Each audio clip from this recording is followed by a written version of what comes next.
Hey, thanks for joining me today. How to change the tone of your singing voice. I'm about to unveil some of the secrets that some of the greatest artists of all time have been mastering for years. This is actually how I've made a living for over 2 decades, and so I'm excited for you to join me and check this out.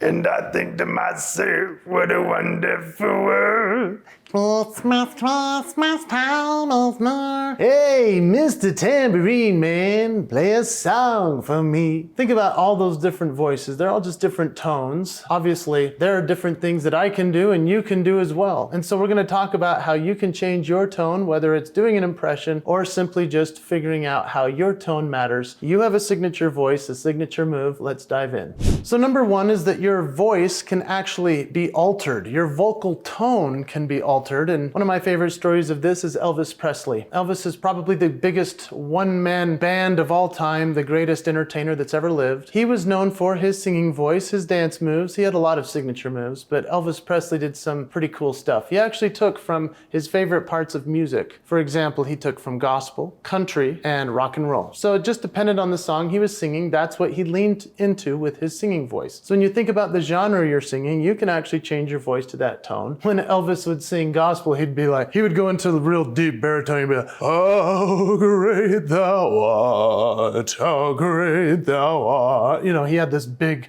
vibrato. But then when he did things like a simpler country tune, you know, like Blue Suede Shoes. I don't want my blue suede shoes. Oh, lay off of my blue suede shoes. Oh, blue suede shoes, oh baby. Blue suede shoes. You can do anything but lay off my blue suede shoes. Right? So that was more country versus the gospel sound. Now, then there was rock and roll. You ain't nothing but a hound dog, rocking all the time. So he was gravelly. He was using his voice in every situation and way. He was such a master of changing his tone in order to suit the genre. So I want you to think about your own personality within your own voice and the tone for which genre you're singing. But the real secret of a great artist is to commit to that. And so when you commit to your tone, I hope that you'll lean into it because that's what you'll be known for and loved for, just like Elvis Presley.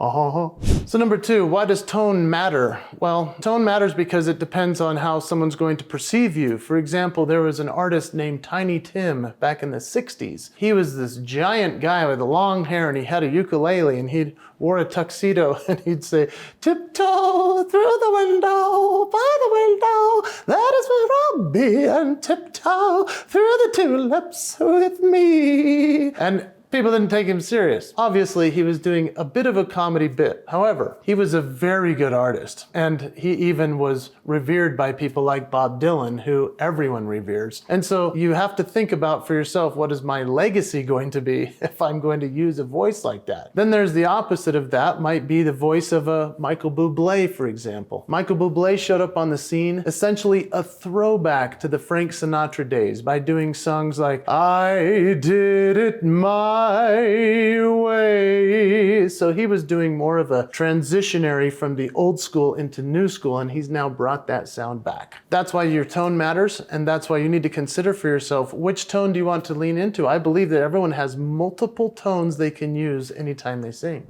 So let's talk about third, the anatomy of tone. There are different elements to a voice, and let's talk about those. Number one is resonance, and so when we think about the reverberation, "I dreamed a dream in days gone by," right? That's like a reverberation, a resonance in my voice. Then there's pitch, the actual tone we're hitting. And so I'm up here or I'm down here, right? Those are different pitches. Then there's timbre, the color or the sound of your voice. Somebody who's very famous for his was Nat King Cole. "Unforgettable, that's what you are."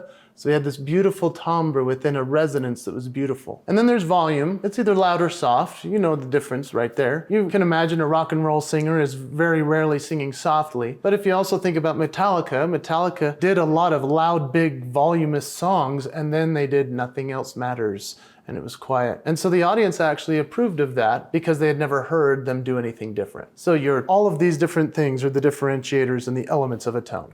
And so if you like this video, before I tell you a little bit more about how you can do this in your own voice, in your own tone as well, I hope that you'll check out this video on this channel that I made specifically about communication. It's titled, How Can You Use Tone of Voice to Enhance Communication? I hope you'll check that one out. Number 4, let's talk about techniques to change your tone. And so there are different ways that you can do this. You can either do more of a resonance within the body inside the cavity of your diaphragm, if you will, right up here, or you can also do more of a nasally sound up in here. I like to show some of the differences of that when it comes to different voices within my presentation. For example, Bob Dylan he actually has a very good singing voice, but he decided to do something about making it more interesting. So he could sing, "Hey, Mr. Tambourine Man, play a song for me." But then he added something a little bit more nasally. "Hey, Mr. Tambourine Man, play a song for me." And I actually do show that Seals and Crofts, one of the great voices of all time, I pretend like they were plugging their nose. They weren't really, but it was just a nasally sound. "Summer breeze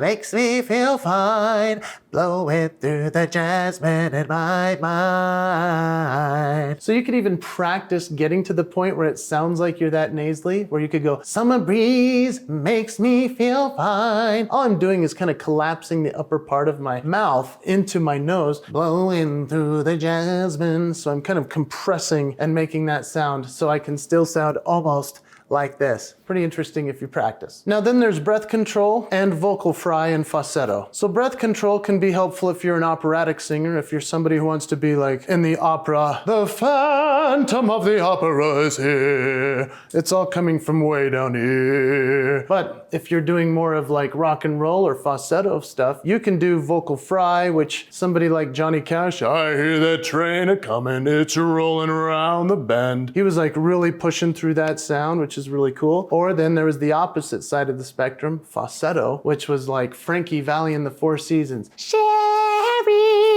Sherry baby, Sherry." Right? So they're squeezing their voice all the way up, where a Johnny Cash is pushing down. The falsetto is so different, and such as the Bee Gees. "Well, you can tell by the way I sing this song, I'm singing high, but not for long. Ha, ha, ha, ha, stay alive, stay alive." These types of things, you can manipulate your voice and then you choose which one you want to use. Hey, you know what? I've just done a lot of things with my voice. You're probably sitting there thinking, wow, what else could I do in terms of, impressions and other things? Well, really, that's not the point of this video. Obviously, you could watch other videos of me doing lots of impressions. Those are fun. But you have your voice, your signature move, and your sound. It's what makes you extremely unique. As you lean into the sound, whether it's through the pitch, the volume, the resonance, the nasaliness, you choose where you want your voice to land. You could listen to an artist like Billy Joel. He sings almost as if he's in a different voice every single song. He's won Grammys for different songs sounding different than he did the last time. And there's even been artists like Neil Young who was actually sued by the record company because they said he didn't sound enough like Neil Young. They signed him and then they sued him because the record he made didn't sound like him. So people want to hear your voice. They want to hear what you can do, and it's important to figure that out. I wanted to tell you about another video I made that's really going to be helpful in terms of technicality for this, and it's called How to Prepare Your Voice for a Performance. Think about what I've just done with my voice. I've done a lot of different things. I had to prepare a little bit in order to get this video right here ready for my singing and so forth. And so how do you prepare yourself? I hope that you'll go check out that video on this very channel. Here are 3 song experiment that I'd like for you to try it out. You ready? I want you to go pick out a couple of genres of music. Pick out 3 songs, the 3 that you'd really like to sing well. You can try to do an impersonation or impression of that artist if you want. You can try to change up the sound and the tone of your voice as you sing. It's fun to record yourself. It's fun also to just see and explore what your voice can do. You can do so many things with it. It's awesome. And eventually your voice will settle into that place where it feels the best so that you can then say, okay, this is where my signature sound is. And now I can add different tones, colors, and anything that I want to my voice from here on out. Mastering my voice has elevated my career to such an extent. I'm thankful that I've learned these things through the years and that I can share them with you. Hope you also realize that when we understand our promise to share our voice and to commit to something that's going to be what we're going to share, that's an essential part of being who we are. I created something that's really helpful that I would love for you to go check out. It'll help you to really discover your voice. It's called icmprocess.com. If you go check it out, out. It talks about identify, clarify, and magnify, and I know it will help you. Thanks for joining me today.